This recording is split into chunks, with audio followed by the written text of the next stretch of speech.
Hello everyone, welcome to my new lecture. Myself Manish. तो हम लोग न्यूक्लियर फिजिक्स पढ़ रहे हैं बीएससी फाइनल ईयर वालों के लिए। ठीक है, तो अभी तक हमने क्या क्या कर लिया इस चैप्टर में। तो सबसे पहले हम लोग क्या देखा था, मैजिक नंबर के पहले कोस मॉडल देखा था। ठीक है, उसके बाद मैजिक नंबर के बाद फिर हम लोग लिक्विड ड्रॉप मॉडल देखे थे। और ये फिर चौथा लेक्चर है जिसमें हम लोग क्या करने वाले हैं, आज उसी लिक्विड ड्रॉप मॉडल से आगे बढ़ने वाले हैं, जिसमें क्या रहेगा टॉपिक, अर्धमूलानुपाती द्रव्यमान संबंध। ठीक है, इंग्लिश में क्या बोलते हैं इसको, सेमी इंपिरिकल मास फार्मूला। तो सबसे पहले हेडिंग डालते हैं। ठीक है, क्या हो जाएगा, सेमी इंपिरिकल मास फार्मूला, द्रव्यमान मतलब अर्धमूलानुपाती द्रव्यमान संबंध। ठीक है, तो देखो क्या होता है, अभी तक हमने क्या पढ़ा था, जो नाभिक का वास्तविक द्रव्यमान है अर्थात जो परमाणु द्रव्यमान है वो क्या होता है, जो नाभिक में उपस्थित कुल न्यूक्लियॉन है अर्थात प्रोटॉनों का द्रव्यमान और न्यूट्रॉनों का द्रव्यमान, इनका योग को हम लोग क्या बोलते हैं, न्यूक्लियॉन का द्रव्यमान बोलेंगे। ठीक है, तो जो नाभिक का द्रव्यमान होता है, नाभिक का जो वास्तविक द्रव्यमान होता है और उनमें उपस्थित जो न्यूक्लियॉनों के द्रव्यमान है, इनमें कुछ न कुछ कमी हो जाती है।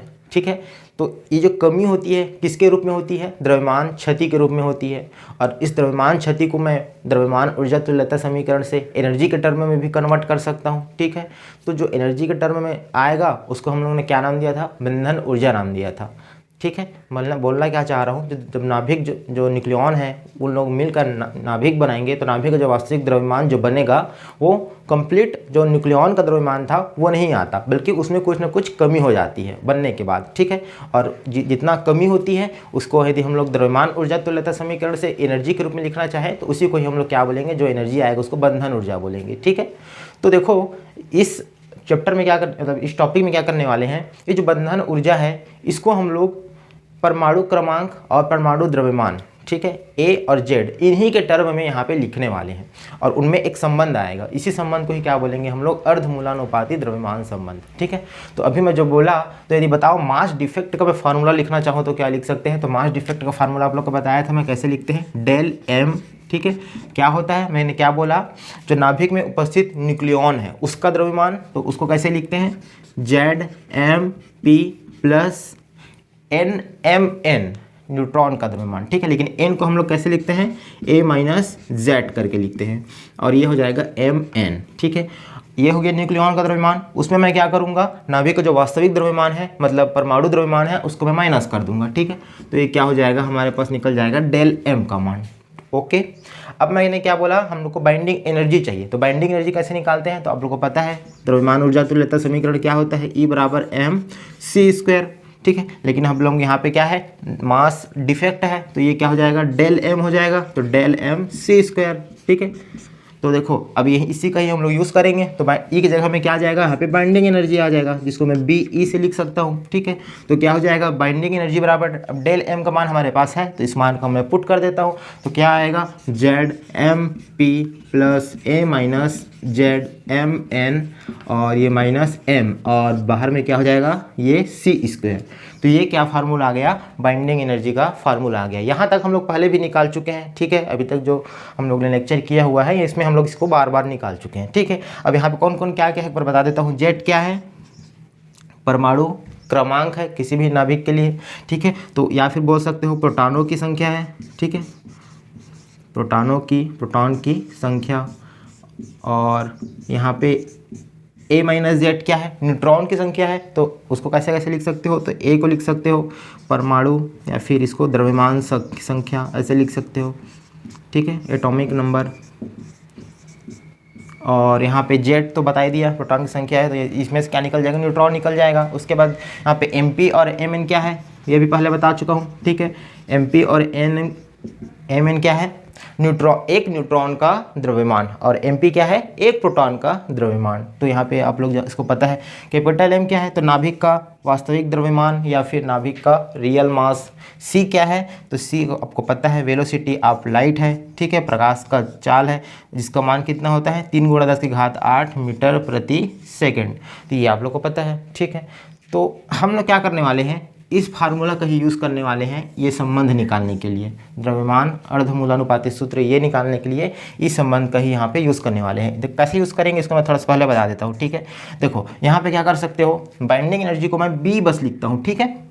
बी ई भी लिख सकते हो या फिर बी बस लिख सकते हो, लेकिन यहाँ पे बार बार लिखना पड़ेगा इसलिए मैं बी लिख देता हूँ। तो इस संबंध को थोड़ा ध्यान से देखो, तो इसको मैं अगर मेरे को सिर्फ नाभिक का वास्तविक द्रव्यमान का मान निकालना है, मतलब नाभिक का वास्तविक द्रव्यमान कौन सा है, ये वाला है, इसका बस मेरे को मान निकालना है, तो बताओ मैं कैसे निकाल सकता हूँ। तो उसके लिए क्या करूँगा, जो सी स्क्वायर है इसको मैं पहले नीचे ले आता हूँ, ठीक है। उसके बाद इस वाले टर्म को मैं इधर ले आऊँगा तो बच जाएगा सिर्फ उस साइड में कैपिटल M, ठीक है। कैसे किया तो देखो b अपान ये क्या हो जाएगा, सी स्क्वायर हो जाएगा, और क्या बचेगा ZMP plus A minus ZMN, और ये माइनस M ये बचेगा, ठीक है।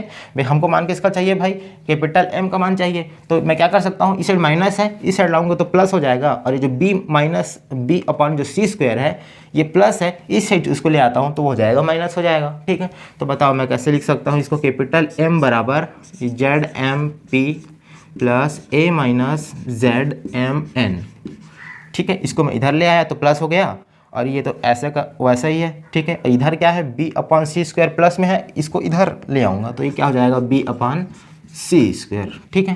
तो ये जो फार्मूला है ना, यही हमारा क्या फार्मूला है, अर्धमूलानुपाती द्रव्यमान संबंध है, ठीक है। इसमें क्या होता है, जो नाभिक का जो वास्तविक द्रव्यमान है, रियल मास है, उसमें उपस्थित कुल न्यूक्लियनों का द्रव्यमान, ठीक है। ये अपना क्या है, कुल न्यूक्लियनों का द्रव्यमान हो गया। कुल न्यूक्लियनों का द्रव्यमान मतलब प्रोटॉन का द्रव्यमान प्लस न्यूट्रॉन का द्रव्यमान। तो किसी भी नाभिक में, किसी भी नाभिक का वास्तविक द्रव्यमान में उसमें उपस्थित कुल न्यूक्लियनों के द्रव्यमान में जो बाइंडिंग एनर्जी में जो कमी हो रही है, बाइंडिंग एनर्जी के कारण जो कमी हो रही है, इसको दर्शाने के लिए एक संबंध मतलब एक संबंध निकाला गया, जिसको कौन सा बोला गया, द्रव्यमान अर्धमूलानुपाती सूत्र, या फिर द्रव्यमान अर्धमूलानुपाती संबंध, या फिर क्या बोल सकते हो, अर्धमूलानुपाती द्रव्यमान संबंध बोला गया, ठीक है। तो इसी का ही हम लोग यहाँ पे वैल्यू फाइंड करने वाले हैं। और इसका किसने, कौन से वैज्ञानिक ने किया था, तो इसका जो नाम था वान विसोकर, ऐसा कुछ नाम था, ठीक है। इन्होंने इस फार्मूला का उत्पत्ति किया था, उन्हीं के ही नाम पर ये टॉपिक है। तो इसको अगर मैं इंग्लिश में लिखना चाहूँ तो क्या नाम था, वान, और इसका स्पेलिंग क्या हो जाएगा देख लेता हूँ। इसका जो स्पेलिंग हो जाएगा ना, ये कुछ इस टाइप से है, SOCKER, ठीक है। ये है, यहाँ पे वो नहीं रहेगा, ठीक है। तो ये कुछ इसका नाम का स्पेलिंग है, देख लेना, और हिंदी में वान विसोकर बोल सकते हो। उन्होंने ही ये फार्मूला का निर्माण किया था, उन्हीं के ही नाम पर इस टॉपिक को बोल सकते हो। तो इसमें क्या संबंध हमको समझ में आ रहा है, जो नाभिक का वास्तविक द्रव्यमान है उसमें उपस्थित जो कुल न्यूक्लियनों का द्रव्यमान है, तो ये कुल न्यूक्लियनों का द्रव्यमान में बाइंडिंग एनर्जी के कारण जो कमी आ रही है उसको दर्शाने के लिए संबंध स्थापित किया गया, जिसको क्या बोलते हैं, अर्धमूलानुपाती द्रव्यमान संबंध बोला जाता है। बेसिकली हम लोग इस टॉपिक में क्या करने वाले हैं, इसी को ही फाइंड करने वाले हैं। बाकी इसमें सब पता है कौन कौन कौन क्या क्या है। जेड परमाणु क्रमांक है, MP प्रोटॉन का द्रव्यमान है, A क्या है, परमाणु या फिर द्रव्यमान संख्या है बोल सकते हो। उसके बाद Mn क्या है, न्यूट्रॉन का द्रव्यमान है, B क्या है, बाइंडिंग एनर्जी है, C क्या है, वेलोसिटी ऑफ लाइट है, और कैपिटल M क्या है, नाभिक का वास्तविक द्रव्यमान, नाभिक का उसका रियल मास है।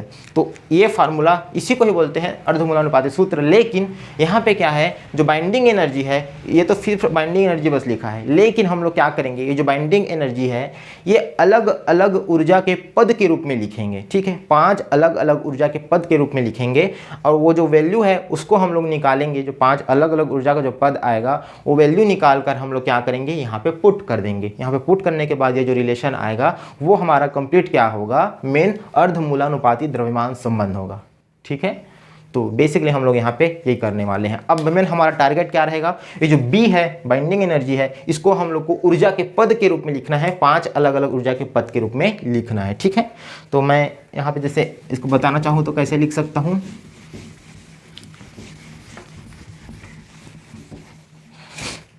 ठीक है। तो जो B रहेगा इसको मैं कैसे लिखूंगा, तो B0 plus B1 plus B2 plus B3 plus B4, ये 5 अलग अलग ऊर्जा के पद के रूप में हम लोग इसको लिखेंगे। और पांचों को हम लोग क्या करेंगे, ये जो एक एक जो बी आएगा ना, इसको हम लोग को निकालना है वैल्यू, और ये किसके रूप में निकालना है, तो परमाणु क्रमांक जेड या फिर परमाणु द्रव्यमान या फिर द्रव्यमान संख्या ए, इस पर कैसे डिपेंड करता है ये एनर्जी, इसके टर्म के रूप में हम लोग निकालेंगे। वैसे ये भी जेड और ए के रूप में निकालेंगे, ठीक है, ये भी जेड और ए के रूप में निकालेंगे, ये भी जेड और ए के रूप में निकालेंगे, इसको भी हम लोग जेड और ए पर कैसे डिपेंड करता है वो निकालेंगे। तो पांचों का अलग अलग वैल्यू निकाल लेंगे, फिर क्या करेंगे, पांचों को जोड़ देंगे, तो हमारे पास टोटल क्या निकल जाएगा, मेन बाइंडिंग एनर्जी का वैल्यू निकल जाएगा। ये जो बाइंडिंग एनर्जी का जो वैल्यू आएगा उसको मैं इस फार्मूला पे रख दूंगा, यहाँ पे बी की जगह में, ठीक है। उसके बाद ये जो फार्मूला जो बनेगा वही हमारा मेन क्या रहेगा, अर्धमूलानुपाती द्रव्यमान संबंध रहेगा, ठीक है।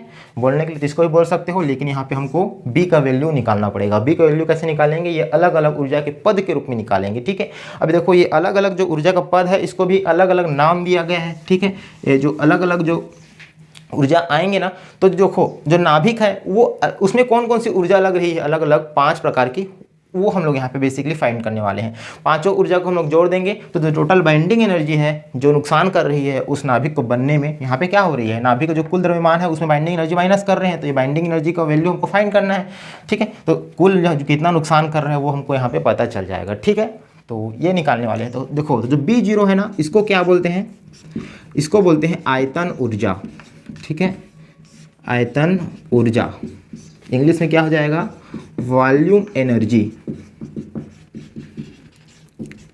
तो इसका भी नाम पता होना चाहिए। B1 क्या रहेगा, B1 को बोलते हैं पृष्ठ ऊर्जा, ठीक है, पृष्ठ ऊर्जा, या फिर इसको बोल सकते हो सरफेस एनर्जी, सरफेस एनर्जी, ठीक है। उसके बाद जो B2 है ये क्या है, तो B2 को बोलते हैं हम लोग कूलाम ऊर्जा, ठीक है। ये आप लोगों ने पहले भी मैं बता चुका हूँ, इसको 2 प्रोटॉन के बीच में लगेगा कूलाम ऊर्जा, ठीक है। तो यहाँ पे लिख देता हूँ कूलाम एनर्जी, ठीक है। उसके बाद जो B3 है, B3 क्या है, असममित ऊर्जा, असममित ऊर्जा। इंग्लिश में क्या हो जाएगा, असिमेट्रिक एनर्जी, ठीक है। और जो लास्ट जो बच गया B4, इसको क्या बोलते हैं, तो इसको हम लोग पेयरिंग एनर्जी भी बोलते हैं, पेयरिंग एनर्जी, या फिर क्या बोल सकते हो, सम विषम, ठीक है। ये देख लेता हूँ इसको, सम विषम प्रभाव के कारण ऊर्जा, सम विषम प्रभाव के कारण जो ऊर्जा का जो पद आएगा वो वाली, ठीक है। तो ये हमारे पास जो 5 जो बेसिक टर्म है इसी को ही हम लोग यहाँ पे कैलकुलेट करेंगे और इसका योगफल कर देंगे, तो हमारे पास टोटल बाइंडिंग एनर्जी निकल जाएगा, ठीक है। मतलब किसी भी नाभिक में ये 5 प्रकार की ऊर्जा वहाँ पे लगती है, ठीक है। इसमें देखो जो आयतन ऊर्जा है ये क्या करेगा, बाइंडिंग ऊर्जा को बढ़ाएगा, ठीक है, तो प्लस में रहेगा। जो पृष्ठ ऊर्जा है ये बाइंडिंग एनर्जी को कम करता है, इसलिए यहाँ पे माइनस रहेगा, ठीक है। कूलाम ऊर्जा भी क्या करेगा, माइनस करता है। असममित ऊर्जा भी क्या करेगा, माइनस करता है, मतलब बाइंडिंग ऊर्जा का मान वहाँ पे कम करता है, ठीक है। और जो पेयरिंग एनर्जी है ये भी प्लस करता है, तो ये दोनों प्लस करेंगे और ये तीनों क्या करते हैं, माइनस करते हैं। बेसिकली मतलब बाइंडिंग ऊर्जा को ये लोग कम करेंगे और ये दोनों क्या करेंगे, इसको बढ़ाएंगे, ठीक है। तो यहाँ पे अब बारी बारी से हम लोग सभी 5 एनर्जी का यहाँ पे कैलकुलेशन करने वाले हैं, ठीक है। तो ध्यान से समझना, 5 पॉइंट एकदम इंपॉर्टेंट है और पूरा क्लियर समझ में आ जाएगा, ठीक है। तो देखो अब बात करते हैं फर्स्ट टर्म का, जो कि क्या है, आयतन ऊर्जा है, इंग्लिश में वॉल्यूम एनर्जी। तो देखो क्या होता है वॉल्यूम एनर्जी, तो हम लोग को पहले से ही पता है। यदि हम लोग, आप लोग ने बाइंडिंग एनर्जी वाला जो लेक्चर है वो देखा होगा, तो उसमें बताया गया था कि जो नाभिक होते हैं उनमें यदि हम लोग प्रति न्यूक्लियन बंधन ऊर्जा निकालना चाहें तो कितना वो मेगा इलेक्ट्रॉन वोल्ट आता है, तो 8 मेगा इलेक्ट्रॉन वोल्ट आता है। औसतन 8 मेगा इलेक्ट्रॉन वोल्ट हम लोग बोल सकते हैं, ठीक है, बाइंडिंग एनर्जी प्रति न्यूक्लियन। तो ये जो 8 मेगा इलेक्ट्रॉन वोल्ट आ रही है, तो इससे हम लोग क्या निष्कर्ष निकाल सकते हैं कि जो नाभिक है वो उसमें जो उपस्थित जो न्यूक्लियन है वो कैसे डिपेंड कर रहे हैं। जो बाइंडिंग एनर्जी जो है वो द्रव्यमान संख्या A के अनुक्रमानुपाती है। कैसे, ठीक है, बाइंडिंग एनर्जी क्या आ रही है, 8 मेगा इलेक्ट्रॉन वोल्ट के औसतन 8 मेगा इलेक्ट्रॉन वोल्ट आती है। तो इसका मतलब क्या है, जो बाइंडिंग एनर्जी है वो A के अनुक्रमानुपाती है। मतलब जैसे जैसे A का मान बढ़ते जा रहा है बाइंडिंग एनर्जी भी उसी क्रमांक में बढ़ते जाता है, ठीक है। आप लोग को याद होगा बाइंडिंग एनर्जी में बताया था, तो कुछ इस टाइप से ग्राफ आता है, ठीक है। ठीक है, तो यहाँ पे क्या हो रहा है, जो बाइंडिंग एनर्जी है वो ए के अनुक्रमानुपाती होती है, जैसे हम लोग लिख सकते हैं, ठीक है। ये कहाँ से आया मैं पहले भी बता चुका हूँ कई बार, ठीक है। तो यहाँ पे समझ में डायरेक्ट आ गया है, तो थोड़ा लेक्चर बड़ा है तो मैं बार बार नहीं बता रहा हूँ, ठीक है। तो बी जो है ए पर डिपेंड करती है, ठीक है। यहाँ पे बेसिकली हम लोग क्या निकाल रहे हैं, आयतन ऊर्जा निकाल रहे हैं, जिसको हम लोग B0 से डिनोट कर रहे हैं। तो यहाँ पे मैं B0 लिख देता हूँ, ठीक है। तो B0 क्या है, ए पर डिपेंड कर रही है। लेकिन हम लोग को पता है कि जो नाभिक का आयतन होता है, नाभिक का जो वॉल्यूम होता है, उसको मैं कैसे निकाल सकता हूँ। तो आपको पता है नाभिक का आयतन कैसे निकालते हैं। तो आयतन बराबर या वॉल्यूम बराबर क्या होता है भाई, तो वॉल्यूम हम लोग नाभिक को कैसे मान के चलते हैं, गोलाकार मान के चलते हैं। तो गोले का आयतन आप लोग को पता है 4/3 पाई r³ होता है, ठीक है। जहाँ पे r क्या है, r0 1/1/3 और इसका क्यूब हो जाएगा। ये हमको पता है, r का मान ऐसे लिखते हैं। तो यहाँ से हम लोग कैसे लिख सकते हैं, 4/3 पाई, ये हो जाएगा r0 का क्यूब और 1 घात क्या हो जाएगा, 1/3 है, उसका घात 3 करेंगे तो a आ जाएगा। मतलब बोलने का मतलब क्या है, यहाँ पे v जो है a पर डिपेंड कर रही है, दिख रहा है। ये तो अपना कांस्टेंट हो जाएगा 4/3 पाई r0 क्यूब, ये भी इसका भी मान फिक्स रहता है ना। तो ये कांस्टेंट हो जाएगा। तो मैं क्या लिख सकता हूँ, जो वॉल्यूम एनर्जी है या फिर जो वॉल्यूम है, वो नाभिक का जो वॉल्यूम है वो ए की क्या है, प्रोपोर्शनल में है, ठीक है। तो इसी का यहाँ पे मैं यूज़ करूँगा। तो चूँकि हम लोग को पता है वॉल्यूम जो होता है वो भी क्या होता है, ए पर डिपेंड करता है। ये हो जाएगा समीकरण 2। तो देखो जो बाइंडिंग एनर्जी है वो भी ए पर डिपेंड करता है, वॉल्यूम है वो भी ए पर डिपेंड करता है। तो मैं यहाँ से क्या लिख सकता हूँ, सीधा सीधा भाई, जो बाइंडिंग एनर्जी है वो वॉल्यूम पर डिपेंड करता है, ऐसे लिख सकता हूँ सीधा, ठीक है।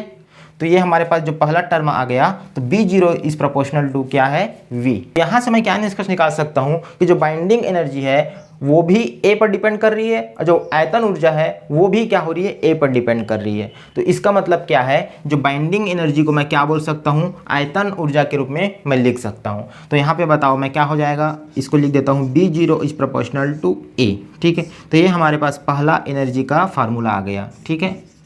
इसी चीज़ को ही लिखा हूँ। लेकिन ऐसा क्यों लिख सकते हैं भाई, क्योंकि बाइंडिंग एनर्जी भी ए पर डिपेंड करती है, वॉल्यूम भी ए पर डिपेंड करती है। तो मैं दोनों को लिख सकता हूँ, मतलब आयतन ऊर्जा को मैं क्या लिख सकता हूँ, इस बाइंडिंग एनर्जी के फॉर्म में लिख सकता हूँ, ठीक है। ऐसा रिलेशन आ जाएगा, ठीक है। तो binding energy is proportional to A. अब यहाँ पे मैं देखिए प्रोपोर्शनल चिन्ह को हटाऊँ तो यहाँ पे एक कांस्टेंट आ जाता है, जिसको क्या बोलते हैं, A0 बोलते हैं, और ये हो जाएगा A, ठीक है। तो ये वाला फिर फार्मूला हमको यूज़ करना है बाद में। तो ये हमारे पास पहला टर्म आ गया आयतन ऊर्जा, ठीक है। ऐसे छोटा छोटा ही पॉइंट में पूरे सब पांचों को डिस्कस करेंगे, उसके बाद फिर इसका वैल्यू को वहाँ पे पुट करेंगे, ठीक है। तो पहला हमारे पास फार्मूला क्या आ गया, B0 इक्वल टू A0A।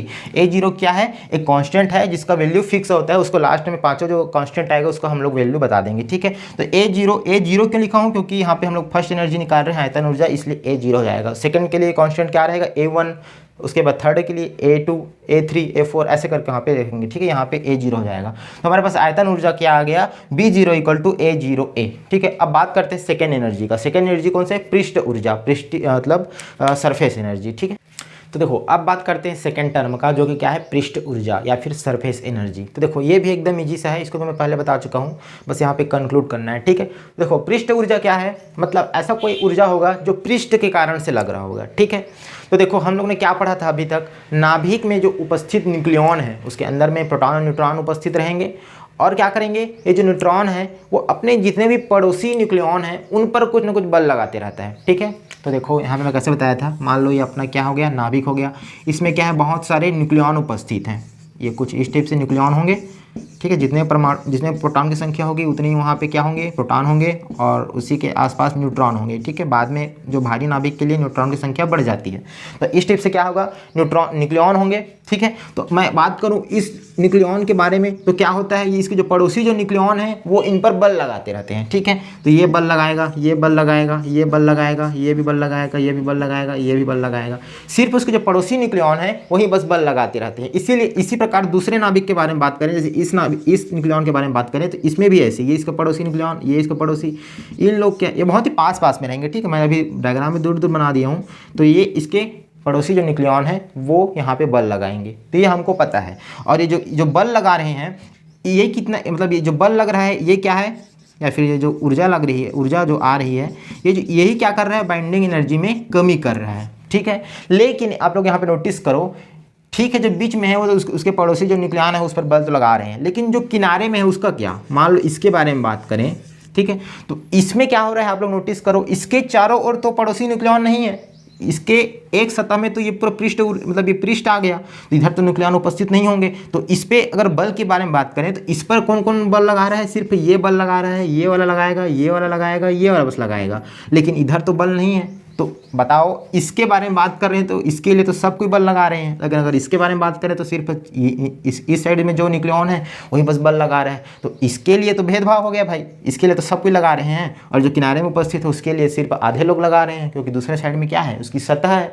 तो कुल मिला के जो बाइंडिंग एनर्जी जो हम लोग निकाल रहे हैं वो क्या हो रहा है, इनमें कुछ न इसके कारण से मतलब इसमें सब कोई बल नहीं लगा पा रहे हैं, इसके नाम से बाइंडिंग ऊर्जा में कुछ न कुछ कमी आना चाहिए। जितना हम लोग सोच रहे हैं कि सभी कोई में पड़ोसी बल जो है पड़ोसी न्यूक्लियॉन बल लगा रहे हैं, तो जो बाइंडिंग ऊर्जा में जो कमी हो रही है इतना कमी नहीं हो रही है, क्योंकि जो किनारे में जो न्यूक्लियॉन है उस पर हर कोई बल नहीं लगा पा रहा है। ठीक है, अब देखो यहाँ पे क्या हो रही है, सब कोई बल लगा रहे हैं, इसलिए क्या हो रहा है, यहाँ पे बाइंडिंग ऊर्जा में कमी हो रही है। ठीक है, लेकिन यहाँ पे जो किनारे में है इसके कारण से सभी पे बल नहीं लग पा रहा है, तो इसमें जो बाइंडिंग ऊर्जा में जितनी कमी होनी चाहिए थी उतनी कमी नहीं हो पाती। ठीक है, तो मतलब कुछ ना कुछ बाइंडिंग ऊर्जा में यहाँ पे माइनस होना चाहिए। अब वो माइनस कितना होगा, तो अभी तक क्या समझ में आया कि जो बीच में जो उपस्थित न्यूक्लियॉन है इस पर सभी कोई बल लगा रहे हैं, और जो किनारे पर जो न्यूक्लियॉन है इस पर क्या हो रहा है, सिर्फ जो इस साइड में है वही बस न्यूक्लियॉन बल लगा पा रहे हैं। अगर पृष्ठ के बारे में बात करें तो इधर पृष्ठ क्या कर दे रहा है, रोक दे रहा है, मतलब यहाँ पे कुछ ना कुछ बाइंडिंग एनर्जी में कमी हो रही है।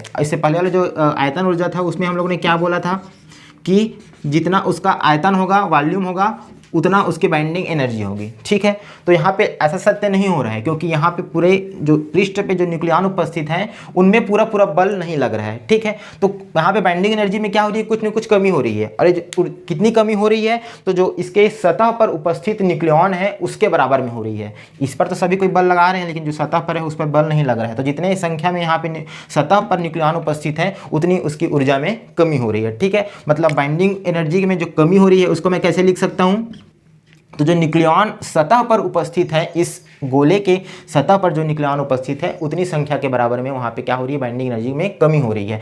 तो अब बताओ बाइंडिंग एनर्जी के मतलब यदि उस सतह पे जो न्यूक्लियॉन है उसको मैं निकालना चाहूँ तो कैसे निकाल सकता हूँ, तो बताओ किसी भी गोले का पृष्ठीय क्षेत्रफल मैं निकालूंगा तो नहीं समझ में आ जाएगा। तो पृष्ठीय क्षेत्रफल कैसे होता है, किसी भी गोले का पृष्ठ क्षेत्रफल, गोले का पृष्ठ क्षेत्रफल क्या होता है, इसका फार्मूला 4πr² ये होता है। ठीक है, r जहाँ पे रेडियस रहेगा समझ लो।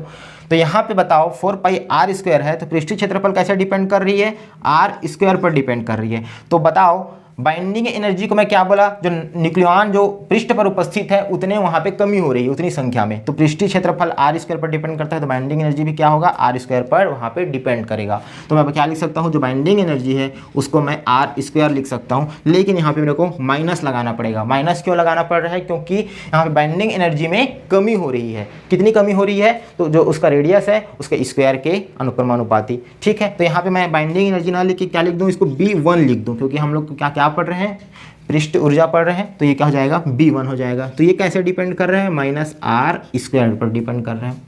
ठीक है, तो यहाँ पे समझ में आ गया। अब बताओ जो r है उसको हम लोग न्यूक्लियर फिजिक्स में कैसे पढ़ते हैं भाई, तो r का वैल्यू रख सकते हैं a⁻1/3। ठीक है, इसका स्क्वायर हो जाएगा। तो यहाँ से बताओ मैं कैसे लिख सकता हूँ, -r0² और ये क्या हो जाएगा, a1/3 है, तो ये क्या हो जाएगा, a⁻2/3।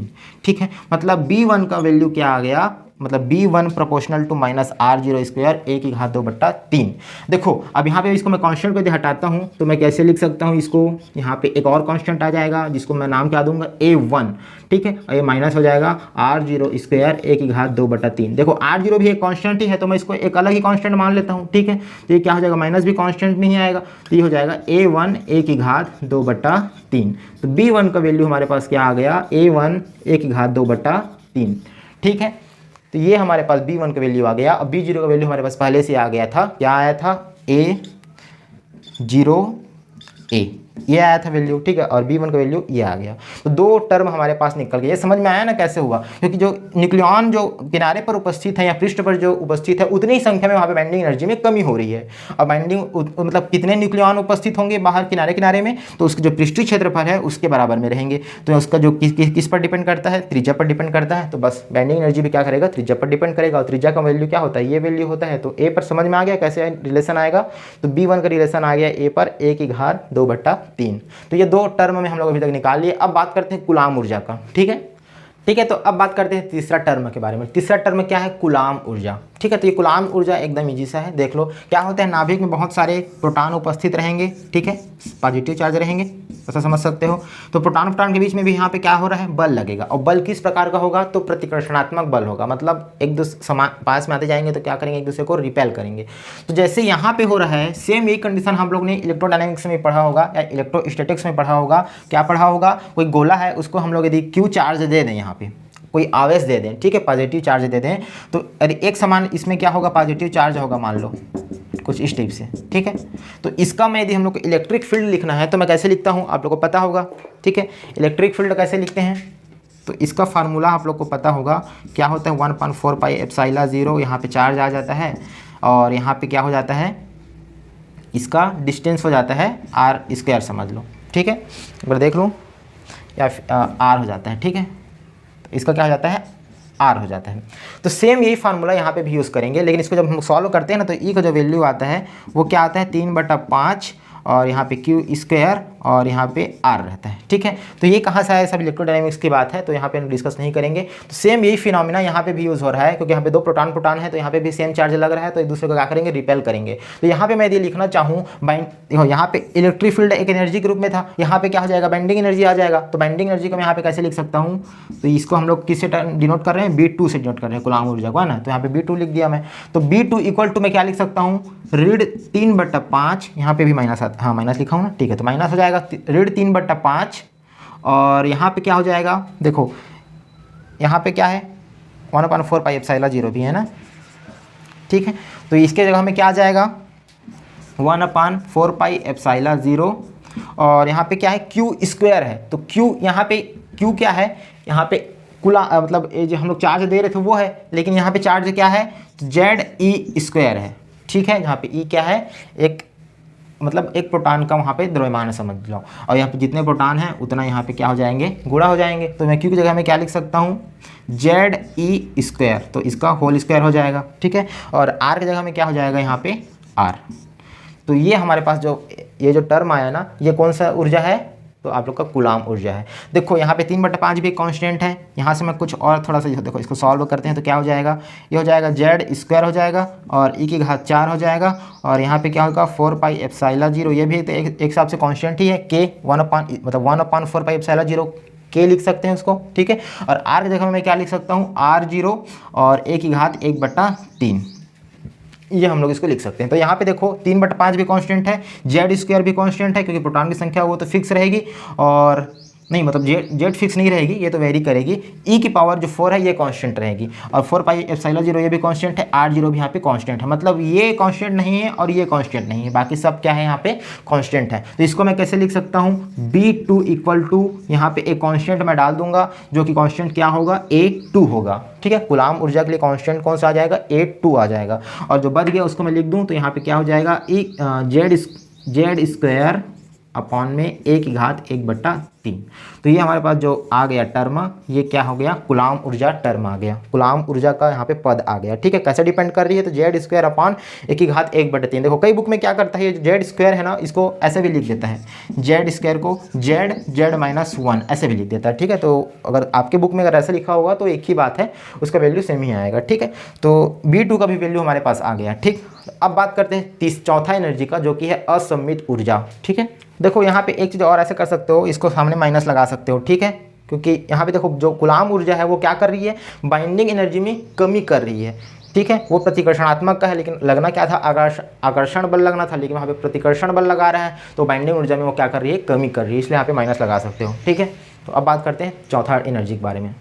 ठीक है। तो अब बात करते हैं चौथा टर्म के बारे में, जो कि क्या है, असममित ऊर्जा या फिर असिमेट्रिक एनर्जी। तो ये भी नाम से ही समझ में आ रहा है, असिमेट्री के नाम से वहाँ पे बाइंडिंग एनर्जी में कमी आएगी। देखो क्या होता है, हम लोगों ने क्या पढ़ा था, जो हल्के नाभिक होते हैं उनमें प्रोटॉनों की संख्या और न्यूट्रॉनों की संख्या बराबर होती है, ठीक है। और जब भारी नाभिक की ओर बढ़ते जाते हैं तब क्या होता है, उसमें प्रोटॉनों की संख्या कमी हो जाती है और न्यूट्रॉनों की संख्या वहाँ पे बढ़ते जाती है। जो रेडियो एक्टिव एलिमेंट होते हैं उसमें आप लोगों ने देखा होगा न्यूट्रॉनों की संख्या ज़्यादा होती है, ठीक है। तो और ये क्या नोटिस किया था, यदि प्रोटॉनों और न्यूट्रॉनों की संख्या मान लो बराबर में है तो उसका स्थायित्व भी क्या होता है, ज़्यादा होता है। अब स्थायित्व ज़्यादा होता है इसका मतलब क्या है, उसकी बाइंडिंग एनर्जी भी ज़्यादा होती है, ठीक है। हम लोग ने देखा भी था बाइंडिंग एनर्जी ग्राफ में, शुरू जो स्टेबिलिटी जो न्यूक्लियस होते हैं उनके लिए बाइंडिंग एनर्जी का मान ज़्यादा आता है, बाद में फिर वो थोड़ा सा कम होते जाता है, ठीक है। भारी नाभिकों के लिए, भारी नाभिकों में क्यों कम होता है, क्योंकि उनमें न्यूट्रॉनों की संख्या बढ़ते जाती है प्रोटॉन की संख्या से, तो न्यूट्रॉन की संख्या बढ़ती जाती है तो उसका स्थायित्व भी क्या होने लगता है, कम होने लगता है। अब स्थायित्व कम हो रहा है तो वो स्थायित्व बाइंडिंग एनर्जी पर डायरेक्ट डिपेंडेंट है, मतलब स्थायित्व तो ज़्यादा हो रहा है तो बाइंडिंग एनर्जी भी ज़्यादा होगी, या फिर ऐसा बोल सकते हो बंधन ऊर्जा ज़्यादा है तो स्थायित्व भी ज़्यादा होगा, मतलब एक दूसरे में वो समानुपाती रिलेशन में रहता है। तो भारी नाभिकों के लिए स्थायित्व कम होते जाती है तो मैं क्या बोल सकता हूँ, उसकी बाइंडिंग एनर्जी भी वहाँ पे कम होते जाती है। तो इसी कारण से ही इस ऊर्जा का यहाँ पे ओरिजिन हुआ। मतलब यदि मैं भारी नाभिकों के लिए न्यूट्रॉन की संख्या निकालना चाहूँ तो वो कैसे निकाल सकता हूँ, तो उसमें उपस्थित जो प्रोटॉन की संख्या है, नहीं मतलब ऐसा बोलना चाह रहा हूँ कि जो न्यूट्रॉनों की जो अधिकता है,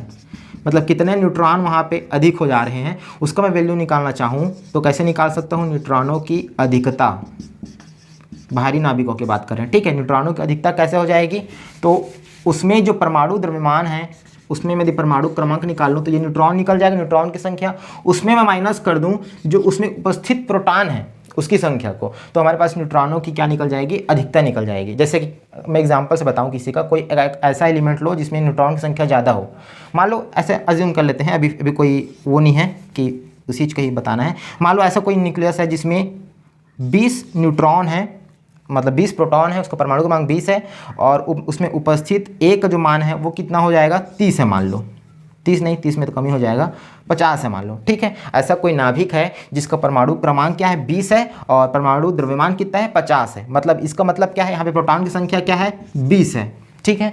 और यहाँ पे जो ए का मान कितना है, 50 है। तो यदि मैं बता दें प्रोटॉन और न्यूट्रॉन की संख्या निकालना चाहूँ तो कैसे निकालूंगा, तो न्यूट्रॉन की संख्या कैसे निकालेंगे, प्रोटॉन मतलब ए माइनस, मतलब कितना न्यूट्रॉन ज़्यादा है, जितना प्रोटॉन होते हैं उतने न्यूट्रॉन लिख सकते हो, लेकिन यहाँ पे न्यूट्रॉन का मान ज़्यादा है, बराबर होता है तो उसका ए का मान कितना होता है, 40 होता, लेकिन यहाँ पे न्यूट्रॉन का मान ज़्यादा है तो कितना ज़्यादा है वो हमको निकालना है इस फार्मूला से, ठीक है। ऐसे निकालते हैं ए माइनस जेड, तो यहाँ पे बताओ मैं कितना मतलब इस फार्मूला में मान रखूँ तो हमारे पास न्यूट्रॉन की जो अधिकता है वो निकल जाएगी। तो बताओ कितना हो जाएगा, ए माइनस जेड, ए कितना है 50 है, उसमें माइनस जेड कर दूँ, जेड मतलब प्रोटॉन की संख्या, ठीक है। तो ये क्या हो जाएगी, 20 हो जाएगी और उसमें माइनस जेड करना है मतलब माइनस 20 करना है। तो बताओ यहाँ पे कितना हो जाएगा, 50 में से 20 जाएगा तो 30 और यहाँ पे माइनस 20 करूँगा तो कितना आ जाएगा, 10, मतलब 10 न्यूट्रॉन की यहाँ पे अधिकता है। हमको समझ में भी आ रहा है जितने प्रोटॉन, मतलब प्रोटॉन कितने हैं, 20 हैं और उतने ही न्यूट्रॉन होने चाहिए, तो यहाँ पे न्यूट्रॉन भी 20 होने चाहिए, लेकिन एक्चुअली में ए का मान कितना है, 50 है, ठीक है। लेकिन मतलब कितना हो गया, यहाँ पे न्यूट्रॉन का मान 30 हो रहा है, तभी तो ये दोनों मिलकर क्या कराएंगे, ए बराबर 50 बनाएंगे, ठीक है। मतलब यहाँ पे होने चाहिए थे 20 लेकिन है कितने, 30, तो कितने न्यूट्रॉन की अधिकता है, तो 10 न्यूट्रॉन की अधिकता है और हम इस फार्मूला से भी 10 निकाले हैं, ठीक है। तो बस यही फार्मूला यहाँ पे निकाले हैं। मतलब न्यूट्रॉन की अधिकता निकालना चाहूँ भारी नाभिकों के लिए तो ए माइनस जेड फार्मूला लिख सकते हैं। तो जो ये जो न्यूट्रॉन में जो अधिकता हो रही है इसके कारण से जो बाइंडिंग एनर्जी है उसमें कमी हो रही है। कमी क्यों हो रही है, क्योंकि न्यूट्रॉन में जो अधिकता आ रही है उसके नाम से जो इसका स्थायित्व क्या हो रहा है, कम हो जा रहा है। स्थायित्व कम हो रहा है इसका मतलब बाइंडिंग एनर्जी भी क्या होगी, कम होगी, क्योंकि एक दूसरे से ये प्रोपोर्शनली रिलेशन रहते हैं। जिसका बाइंडिंग एनर्जी ज़्यादा उसका स्थायित्व भी ज़्यादा, जिसका स्थायित्व कम उसका बाइंडिंग एनर्जी भी कम, ठीक है। तो स्थायित्व कम हो रहा है तो बाइंडिंग एनर्जी भी क्या होगा, कम होगा। मतलब बाइंडिंग एनर्जी वहाँ पे नुकसान हो रहा है, बाइंडिंग एनर्जी वहाँ पे कमी हो रही है। अब कितनी कमी हो रही है, तो जितने यहाँ पे न्यूट्रॉन की अधिकता होगी उतनी वहाँ पे कमी होगी। तो मैं बाइंडिंग एनर्जी में कमी को मैं कैसे लिख सकता हूँ, B E is proportional to, इसको ऐसे लिख सकते हैं ए माइनस जेड अपॉन में ए, ठीक है। तो ये फार्मूला से मैं इसका स्क्वायर रहेगा। तो इस फार्मूला से मैं इसको लिख सकता हूँ, ये मतलब इसकी मदद से ये वाला फार्मूला। देखो यहाँ पे एक चीज़ मैं और कर सकता हूँ, इसको मैं थोड़ा सा सॉल्व करूँगा तो कैसे लिख दूंगा, ये हो जाएगा a minus Z bracket open करूँगा तो, और ये हो जाएगा a-2z। ठीक है, तो मैं डायरेक्ट क्या लिख सकता हूँ, इसकी जगह मैं a-2z लिख सकता हूँ। तो देखो बाइंडिंग एनर्जी को मैं कैसे यहाँ पे क्या लिखूंगा, B3 लिखूंगा, क्योंकि यहाँ पे असममित ऊर्जा के बारे में बात कर रहे हैं। ठीक है, अब यहाँ पे क्या हो जाएगा, ये बराबर हो जाएगा, बराबर करूँगा तो एक कॉन्स्टेंट आएगा, लेकिन सामने में माइनस भी आएगा। क्यों माइनस क्यों आएगा, क्योंकि ये बाइंडिंग एनर्जी को कम कर रही है, इसलिए यहाँ पे माइनस हो जाएगा। ठीक है, और इसकी जगह मैं क्या लिख दूंगा, एक कांस्टेंट आएगा, कांस्टेंट को मैं क्या नाम देता हूँ, A3। ठीक है, और इसकी जगह में क्या हो जाएगा, a-2z, और इसका हो जाएगा स्क्वायर, और अपान में क्या हो जाएगा, a हो जाएगा।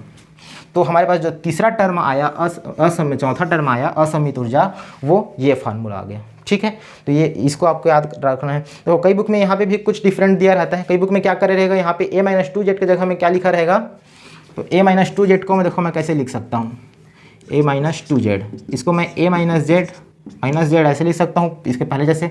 अब a-z को मैं क्या लिख सकता हूँ, n लिख सकता हूँ, और -z मतलब n क्या है, न्यूट्रॉनों की संख्या माइनस प्रोटॉनों की संख्या। तो यहाँ पे भी हम लोग देख सकते हो, न्यूट्रॉनों की संख्या माइनस प्रोटॉनों की संख्या करूँगा तो भी हमारे पास अधिकता निकल जाएगी। मतलब न्यूट्रॉन की संख्या कितनी है, 30 है, और प्रोटॉनों की संख्या कितनी है, 20 है, तो यहाँ पे भी निकल गया ना 10, यहाँ पे भी 10 निकल रहा था। तो इस फार्मूला से भी वही वैल्यू आएगा, और इस फार्मूला से भी वही वैल्यू आएगा। ठीक है, तो कई बुक में क्या लिखा रहता है, इसके जगह में क्या लिखा रहेगा, a-2j के जगह में n-z और उसका होल स्क्वायर, ऐसा भी लिखा रहता है, तो कंफ्यूज नहीं होना। ठीक है, तो ये हमारे पास तीसरा टर्म आ गया। अब एक लास्ट टर्म के बारे में और बात कर लेते हैं, पांचवा टर्म के बारे में। ये चौथा टर्म था, अब ये पांचवा टर्म के बारे में और बात कर लेते हैं, जो कि क्या है, सम विषम प्रभाव के कारण ऊर्जा। तो एकदम ईजी सा है, वो भी देखते हैं क्या है।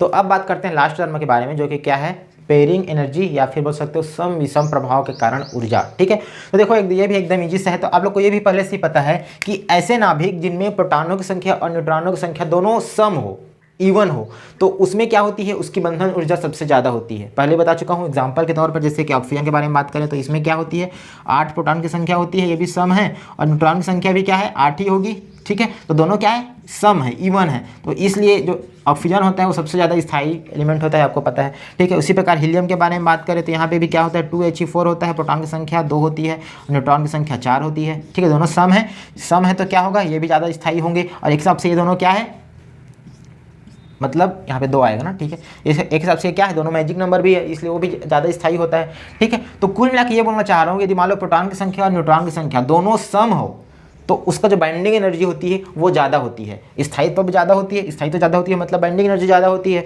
ठीक है, तो ये बात समझ में आ रही है कि दोनों यदि सम होगा तो वो क्या होंगे, ज़्यादा स्थायित्व को शो करेंगे। लेकिन यदि मान लो दोनों विषम है, दोनों ऑड है, प्रोटॉन की संख्या भी ऑड है और न्यूट्रॉन की संख्या भी ऑड है, तब क्या होगा, उसका जो स्थायित्व है वो सबसे कम होगी, क्योंकि वो ज़्यादा बाइंडिंग एनर्जी नहीं रख पाएगा। ठीक है, तो यहाँ पे मैं एक टेबल बना सकता हूँ। क्या टेबल बना सकता हूँ, यदि मान लो प्रोटॉन की संख्या सम हो, इवन हो, और न्यूट्रॉन की संख्या भी सम हो, तो जो यहाँ पे बाइंडिंग एनर्जी होगी वो कैसी होगी, सबसे ज़्यादा होगी। ज़्यादा कितनी होती है, तो उसका जो वैल्यू मैं बता देता हूँ, A0 मतलब A0 नहीं सॉरी A4 हो जाएगा। ठीक है, इसके लिए बात कर रहे हैं तो 4 हो जाएगा, और a⁻2/3 ये इतनी बाइंडिंग एनर्जी ज़्यादा होती है। ठीक है, तो ऋण 3/4 सॉरी, यहाँ पे ऋण 3/4। ठीक है, इतना मतलब बाइंडिंग एनर्जी इतना वैल्यू डिपेंड करती है।